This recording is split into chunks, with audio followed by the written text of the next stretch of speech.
Plus, rapper 21 Savage is being held in lockdown after being detained on immigration charges. We'll hear the latest on his arrest. And if you're heading to LAX, we'll show you how the airport is celebrating the Grammys. Annenberg TV News is next.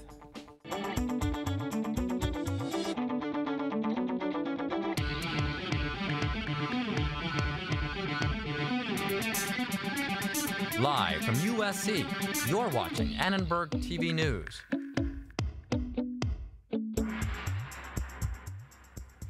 USC students are gathering right now to watch President Trump's third State of the Union address. Good evening, I'm Cecil Hannibal. And I'm Noelle Medina. Stacey Abrams will be the first black woman ever to deliver the opposition response. Let's check in now with our political anchor, Sophia Hausch, at the Ground Zero watch party. Sophia. Thanks, guys. I'm here at the Ground Zero Performance Cafe at USC, where we're hosting a State of the Union viewing party for all students. Now, I spoke with the director of the Unruh Institute of Politics earlier today to see what kind of topics we might expect Trump to address tonight in his State of the Union. Among those, this theme of unity, of reaching across the aisle between party lines, immigration and the wall will definitely play a huge role in the speech tonight. We're also probably going to hear about infrastructure and foreign policy, and maybe also cracking down on drug prices, which would be interesting because it's a policy that Democrats would support probably more than Republicans. So we'll see if that shows up. After the State of the Union, Stacey Abrams will be the first black woman to host the response to the State of the Union, which is very exciting. In other Democrat news, the Democratic Party invitees to the State of the Union have all made pretty political statements with their guests, which is not uncommon. Alexandria Ocasio-Cortez invited a sexual assault survivor. Others have invited parents of Parkland shooting victims and wildfire victims, many political statements being made with the invitations of the guests. Now, earlier today I spoke with Bob Shrum, again the director of the Unruh Institute of Politics, and he says despite all of the attention that the speech is getting, it might not make a big difference. I don't think the speech will change anything. I think the problem is people already have such a settled view of Donald Trump that it's hard for him to change that in one speech.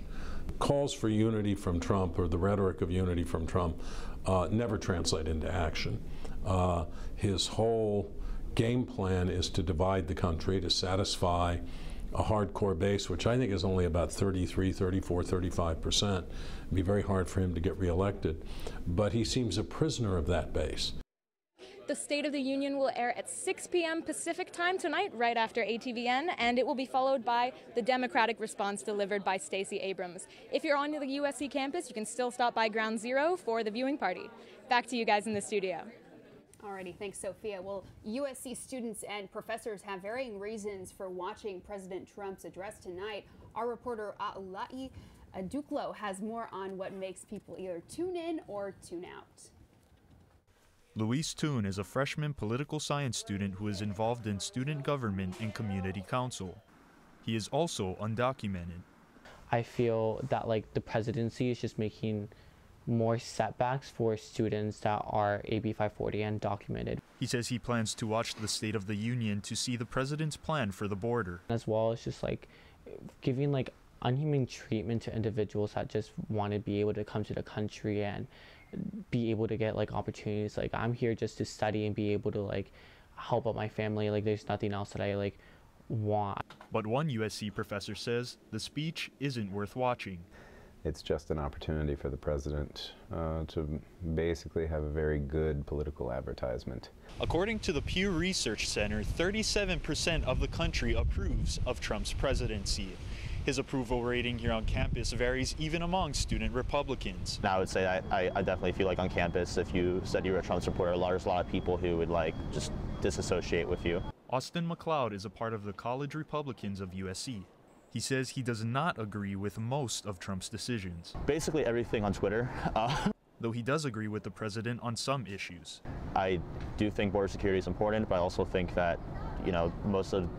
most illegal immigrants or unauthorized immigrants are coming here through plane and through other measures, and I think we need to look at some ways to prevent that as well. Border security affects many like Luis Toon. I think it's, now that it's specifically a very heated and polarized presidency, I feel it's very important for me to be aware of what the president is saying. Luis and Austin will be tuning in to the speech later tonight.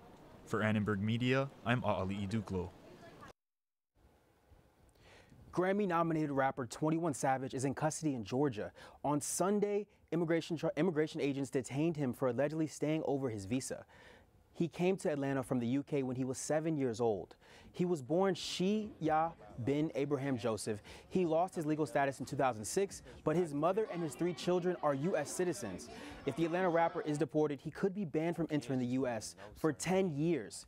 The rapper's legal team released a statement saying, ICE detained Mr. Abraham Joseph based upon incorrect information about prior criminal charges and now refuses to release him on bond of any amount, despite the fact that he has a pending U visa application with USCIS. The Atlanta rapper joins the nearly 1 million so-called dreamers who live in the United States after coming to the country as children.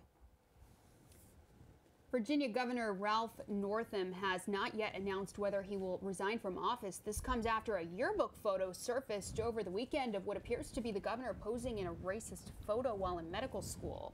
At first, it's a very regrettable situation. At first, the governor said he was pictured in the photo, but then he said that's not him. The Democratic governor is getting pressured to step down by both Republicans and members of his own party. Now, that includes a U.S. Senator from Virginia, Tim Kaine.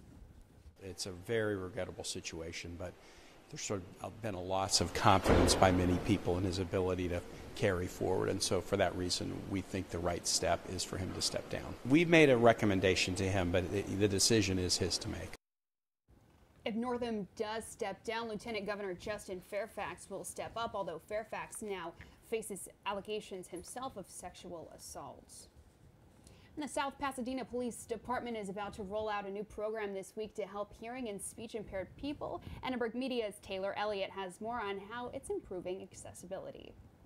South Pasadena will be one of the first cities in LA County to implement an app that makes it easier for police officers to interact with residents. The city joins New York, Cleveland, and Houston. The whole purpose for the program was that we saw a need in our community to better communicate with a certain demographic. And as I mentioned before, that's the nonverbal or deaf or hearing impaired. The South Pasadena police chief says each patrol car is equipped with a tablet with the app and provides real-time sign language interpreters. Solinsky hopes it can save time in emergency situations. If we call out an interpreter, that delays our investigation up to an hour. So depending on where that interpreter would be coming from. So now we can turn that hour into mere seconds with this software system. From South Pasadena to back here on campus, USC students can take advantage of the support services DPS offers for students. So the LiveSafe app is the safety app that all students, staff, faculty should have on their telephone. And then it goes directly to our dispatchers who receive the information and have a two-way conversation with the tipster to get more information to dispatch either officers out to the location or FMS or safety or whatever the case may be. The LiveSafe app is currently the only way hard of hearing or nonverbal students can interact with DPS. Tilly hopes to explore video interpreter technology for officers on campus in the future. For Annenberg Media, I'm Taylor Elliott. Well, the Grammys are just around the corner and travelers are receiving a surprise as they arrive at LAX. Our reporter Angel Viscara has more. Well, it's officially awards season in the music world. Even LAX was getting in the Grammy spirit today ahead of Sunday's big awards night. Grammy celebration was held in honor of next Sunday's awards show.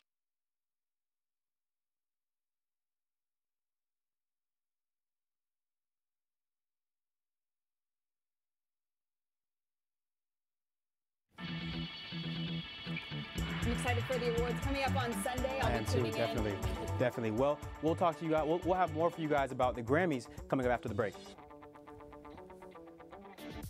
USG elections are underway. We talked to students who had a chance to speak with the candidates. And there's a new vending machine on campus. We'll tell you what health products are available.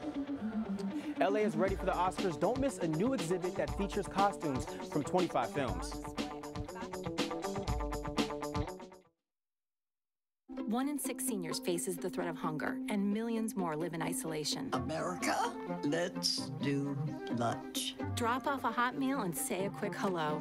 Volunteer for Meals on Wheels by donating your lunch break at americaletsdolunch.org. 迷惑ボーイ。ここは何とかしなくちゃ。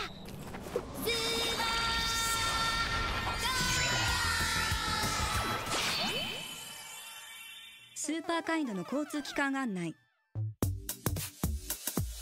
When you ride on the bus or rail, don't eat popcorn, meat, or kale. Food can smell and it makes a mess. Keep LA Metro clean and fresh. Come along with me, let's go. It's time to ride on the Metro. When eating food causes problems, you know Superkind will be there to solve them. Come along with me, let's go. It's time to ride on the Metro. When eating food causes problems, you know Superkind will be there to solve them.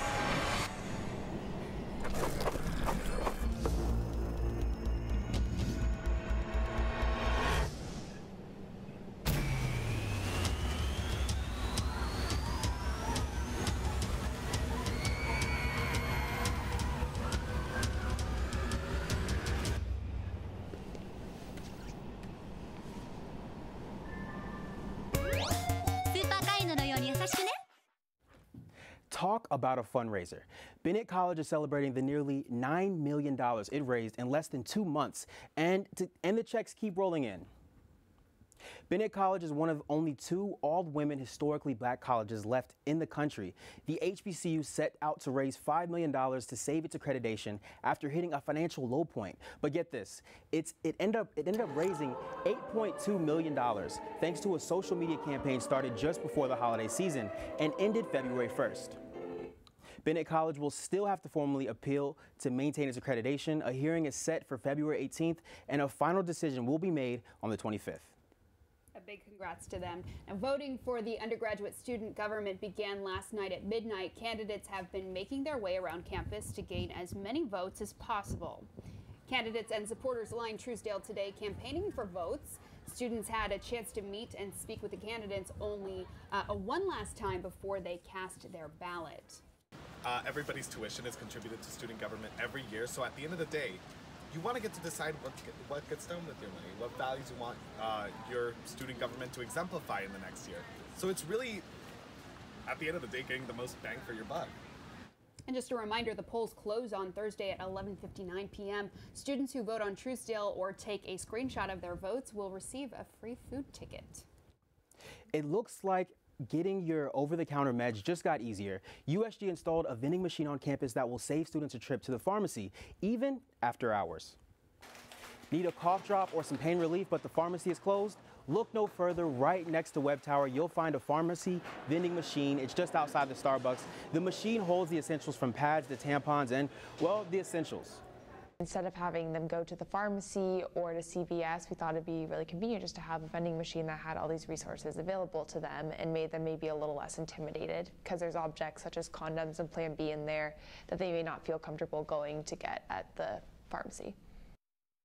So far, this is only a pilot, but if students like it, other vending machines will be placed in other locations across the campus. And yes, it does take credit cards. Well, Noelle, we lost the Super Bowl. It's been raining. It's been kind of depressing in LA, hasn't it? It really has been, but I think we're headed for some sunnier weather. I think we should talk to our weather anchor, Heather. Heather, what's going on in this week's forecast? Yeah, definitely some sunshine after that gloomy and dangerous weekend. Let's check out today's weather today. A nice sunny 54 degrees with some clouds, but not too cloudy. And let's check out tomorrow's weather for the week. In the Inland Empire, we can see a nice 52 degrees and 53 in San Bernardino, and a brisk 29 in Big Bear, and a nice, actually warm 60 in Palm Springs. Now let's go down to the south side near the beaches, or the west side, and so you can see that at USC, it's actually a nice Malibu, it's actually a nice 58, 54 in Thousand Oaks. And in the valleys, we have the same 50 degrees as well. Moving on into the USC LA area, we can see that it is 59 here at USC tomorrow, 58 Long Beach, 58 as well in Anaheim, and a lower 56 in Pasadena. Now to check out our 5-week forecast for the week, a nice, pretty sunny 57, and it kind of gets a little bit sunnier and warmer for Friday and Thursday with a high 62, and then it starts to drop back down to 59 on Saturday. A series of powerful storms have been slamming the West, but why? I spoke with Eric Bolt from the National Weather Service, and this is what he had to say. Well, I think what we're experiencing is what we'd consider a normal winter for the first time in many years. That's the difference. We've had just quite a few storms, many of them kind of sandwiched together, several in a row. But this is actually what we usually would have during a normal winter. We want to see storms in January and February. So in many ways, it's what we just have not been used to because we've been in a drought for so many years. An average of 4 inches of rain has fallen in the past 4 days. The rainfall has been beneficial for a long-lasting drought, but Bolt says it's no precursor to what's expected for weather conditions this summer. He believes that climate change may lead to a hotter summer this year. That sounds actually exciting, and we actually had really great weather today for the new year. We did, yeah, and I'm excited that it's going to be rain-free this weekend for Oscar Sunday. Now, speaking of the Oscars, not all of us can walk that famous red carpet, but one museum in downtown LA has another way for fans to engage with their favorite film stars. Annenberg Media's Kristen Vartan takes us to a new exhibit. Some think the real film stars are not the actors, but what they're wearing. It's the most important role, of course, because otherwise all those actors and all those creatures would be running around naked. More than 100 costumes from last year's films are on display at the Fashion Institute of Design and Merchandising Museum. The 27th annual exhibition features many Oscar nominations. Audiences can travel back to the 15th century with gowns from outstanding costume nominated Mary Queen of Scots, or revel in rock royalty Freddie Mercury's threads from Best Picture nominated Bohemian Rhapsody. People say, oh my gosh, the costume looks so amazing in person, or I haven't seen this movie, let's go watch it now. And it's because they get inspired by standing in front of the actual costumes. Is this the real life, or is it just a fantasy that I am surrounded by the Bohemian Rhapsody costumes?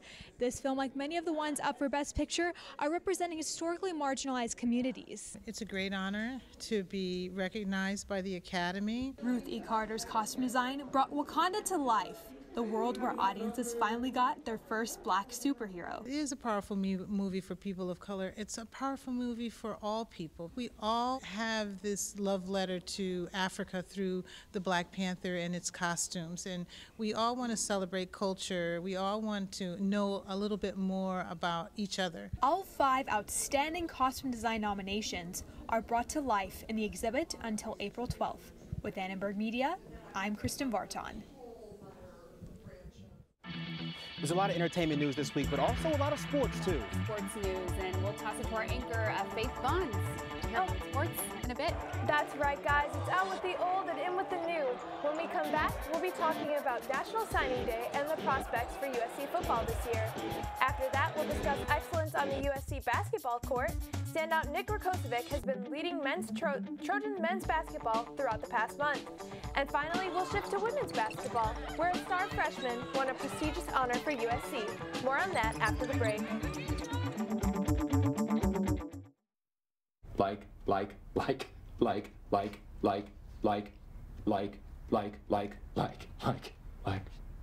Guys, honestly, 5 more minutes.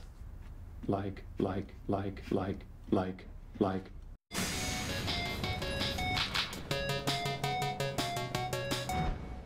迷惑ボーイ。ここはなんとかしなくちゃ。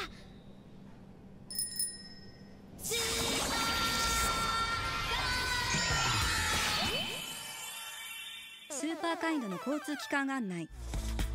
I see you blocking the aisle. That's a rude thing to do. This causes problems because people can't get around you. So when you bring your things like bags or luggage, put them in the proper place. That's metro etiquette. When you're on the train, you need to leave some space so we can go about our day. Don't block the doors or block the aisle.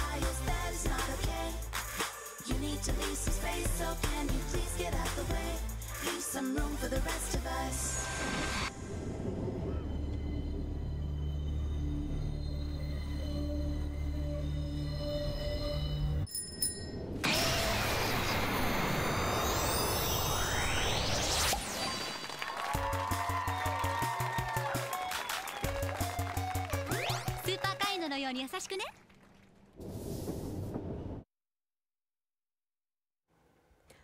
Much like my favorite Stevie Wonder song, several top-ranked high school seniors will sign, seal, and deliver their commitments tomorrow. The USC football staff is looking to secure big talent on both sides of the ball, starting with 8 4-star and 14 3-star recruits. Not surprisingly, Coach Helton and his team have had a difficult time convincing star players to join their squad. Last season, the Trojans secured the top recruiting class in the Pac-12 and the 4th highest in the nation. Now, those numbers have dropped to 3rd in the Pac-12 and 18th overall.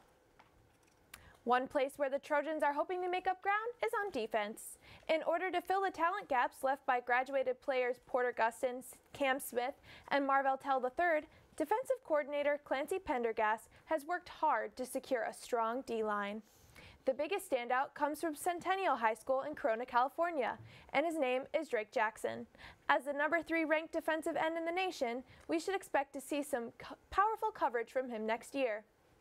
To give us an in-depth breakdown of what to expect from signing day tomorrow, let's send it over to Sam Arslanian at the Monitor. Thanks, Faith. Flipping it over to a position that's way less in demand right now, the wide receiver position will be the interesting one to watch tomorrow. USC will be graduating Michael Pittman at the end of the 2019 season and Tyler Vaughn just a year later. This means signing some young talent right now is crucial for USC down the line, especially after losing its only 2019 5-star recruit in Brew McCoy at the end of last month. But that's not even the juiciest story here. USC has 2 hard commit 4-star wide receivers in Puka Nacua and Kyle Ford, but their hard commits might have gone a little soft. Following the departure of Brew McCoy, rumors began to circle about Kyle Ford taking interest in both Oregon and Washington. In an interview with NBC Sports following his commitment, Ford said Oregon was a close runner-up. As for Nacua, he committed in June. That was before USC lost to all 3 California rivals, failed to make a bowl game, and lost the majority of its coaching staff. Over the past few days, Nacua made stops at UCLA and Oregon, and he said he was wowed by both programs. Annenberg Media's prediction has Ford staying solid with USC, but Nacua will go to crosstown rival UCLA. Ford will make his announcement tomorrow morning at 11:20, and Nacua will decide a couple hours later at 2. Make sure to tune into our coverage of National Signing Day on Sports Scene tomorrow and on the web at uscannenbergmedia.com. Back to you at the desk, Faith. With all the excitement surrounding signing day, we can't forget about the players who are leaving USC in the dust. So far, the Trojans have lost 5 signees. The biggest disappointment comes from losing the Trojans' only 5-star recruit, wide receiver Brew McCoy, to the Texas Longhorns. Following him to Texas is fellow USC decommit and 4-star recruit DeGabriel Floyd. Others who have jumped ship include 4-star cornerback Chris Steele, 4-star running back Jordan Wilmore, and 3-star wide receiver Manuel Allen. Annenberg Media will continue to monitor Trojan signees tonight and all day tomorrow. In more encouraging news, the USC men's basketball team is finally gaining momentum on the court. Junior forward Nick Rakocevic has been on a roll, averaging a whopping 19 points per game since the beginning of Pac-12 play. We caught up with him at practice this week to discuss how he's maintaining such incredible performance. Second place right now in the Pac-12, and you know, we're right there. So, you know, we just got to focus and, you know, stay poised throughout everything that we do. And, you know, hopefully we can get these 2 next games at home, and then we got to take care of business on the road again. Look out for Rakocevic to lead the Trojans at the Galen Center tomorrow night. They will be facing off against the Utah Utes at 8 p.m. Switching over to the women's side of the hoop, Shlitchtman's Aaron was named Pac-12 Freshman Player of the Week. In the Trojans' romp over the Washington Huskies, the guard posted 6 3-pointers. That's the second most by a Trojan this year. She also broke a few career records, posting 28 points and 3 steals. The last Trojan to win this award was Mignon Moore back in the 2016-17 season. She won the award twice that year. The women of Troy are back in action this week. They'll face off against Utah on the road on Friday. Oh, thanks, Faith. I'm just glad you guys didn't talk about that boring Super Bowl. Oh, yeah, we had to get rid of that. We have to start brand new and focus on USC sports. Absolutely. It's a tough loss. Well, today is the start of Lunar New Year. We went to Chinatown to talk to visitors.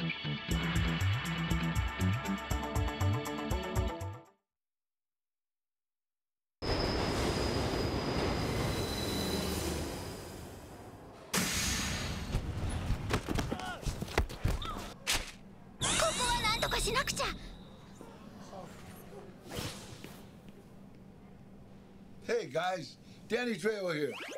There was going to be a whole song and dance routine about how you should wait your turn to enter the train. But they got me, Danny Trejo, to talk to you instead. Look, when you don't wait your turn to enter the train, it's rude and potentially dangerous. And believe me, I know a thing or two about rude and dangerous. I'm Danny Trejo. Don't be like rude, dude. Be kind, like super kind. Excuse me.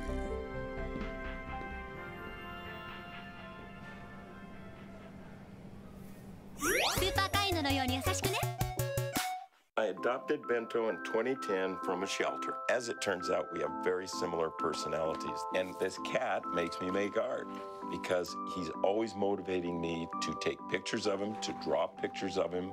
He just is motivating artistically. It's just that simple. Well, he's my best friend, but a lot of people know him as Keyboard Cat.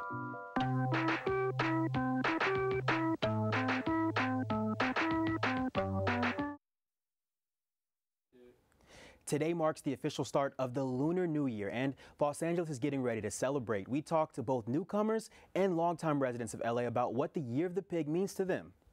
This is my first Chinese New Year to be outside China, and it's my first time to spend the Chinese New Year alone. The traditional Chinese festival is really meaningful and really important for us, especially when we are not in our country. Well, I've always lived near the 66. I've always lived in LA, so just being here feels like home to me, and especially Chinatown. It's a representation of a lot of the Asian culture that has been in California and then the U.S. Local businesses are gearing up for the festivities. Phoenix Bakery is a family-owned store in Chinatown. The co-owner talks about the importance of the Lunar New Year and how they're celebrating. Business-wise, at the bakery, we give all our employees, whether they're, it doesn't matter if they're married or single or not, we give everybody a laissez, a red envelope. Family, we get together, our whole entire family for a traditional Chinese New Year's meal. The main festivities include the Golden Dragon Parade and will take place in Chinatown this Saturday. Thanks for watching Annenberg TV News. From everyone at Annenberg Media, I'm Noelle Medina. And I'm Cecil Hannibal. You can watch us on the web at uscannenbergmedia.com. Good night. But you know what? Look, 21 Savage, I still can't believe he's British.